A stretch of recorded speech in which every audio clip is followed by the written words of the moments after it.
Hi, I'm Robert Conkey, producer on The Legend of Korra at Activision. I wanted to talk a little bit about pro bending gameplay, which is a bonus mode in Legend of Korra that becomes available after you've beaten the game for the first time. So, as what you would expect if you're familiar with the show, you get to play as Korra alongside Mako and Bolin.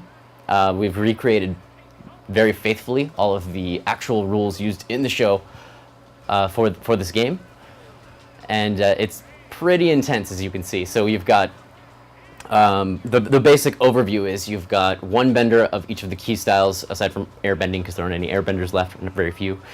So you are Korra, you use waterbending, but you have Mako and Bolin, who use fire and earthbending, respectively. And you take on teams of 3, and the idea is that you try to gain territory or knock your opponents off of the ring. And so each of you uses your respective elements and try to knock each other out. We just saw a knockout right here. So if you knock someone out, you just win. You just take the whole game right there. If you don't, and you end up with more territory than the other team, you win that round, and you play up to 3 rounds. So we're going to take a look at one more match that's probably going to be a little bit tougher. This is the Black Quarry Boars.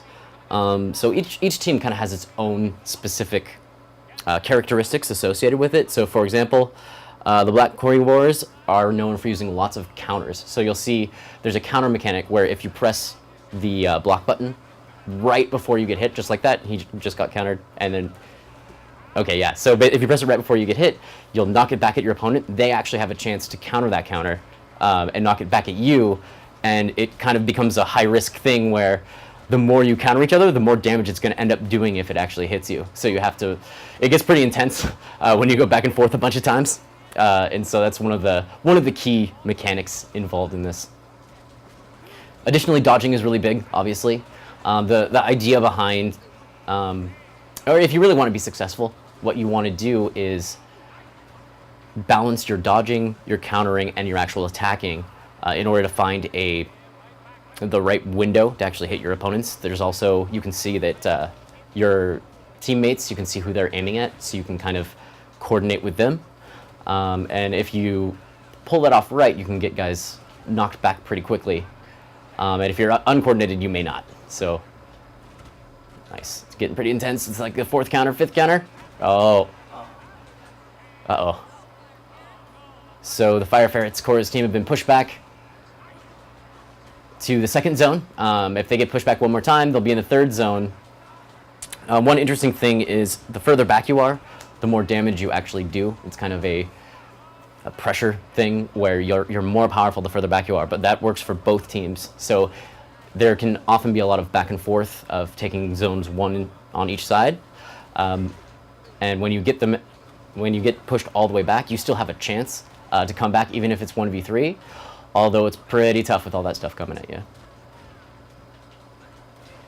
So we'll see what happens. Each round is 3 minutes long, just like you saw in the show, and uh-oh, he's just lost zone 1. So now if the round ends like this, he's actually going to lose this round.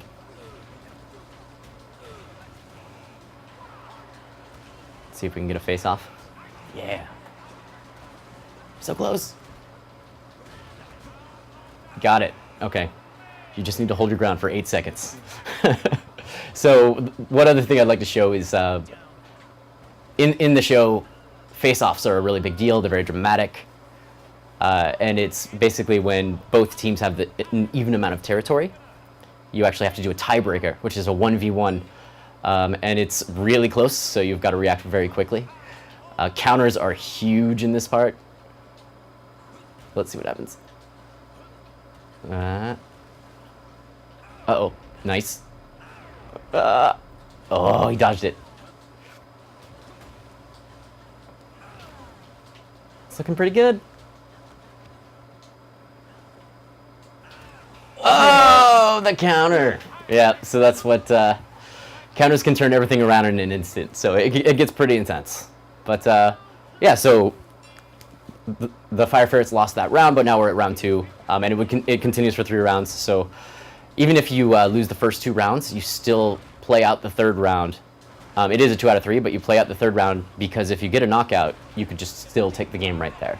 So yeah, but that's basically just a very quick intro to the pro bending mode. We're really excited about it. It's looking really great, and we can't wait for people to play it and give us their feedback and enjoy it.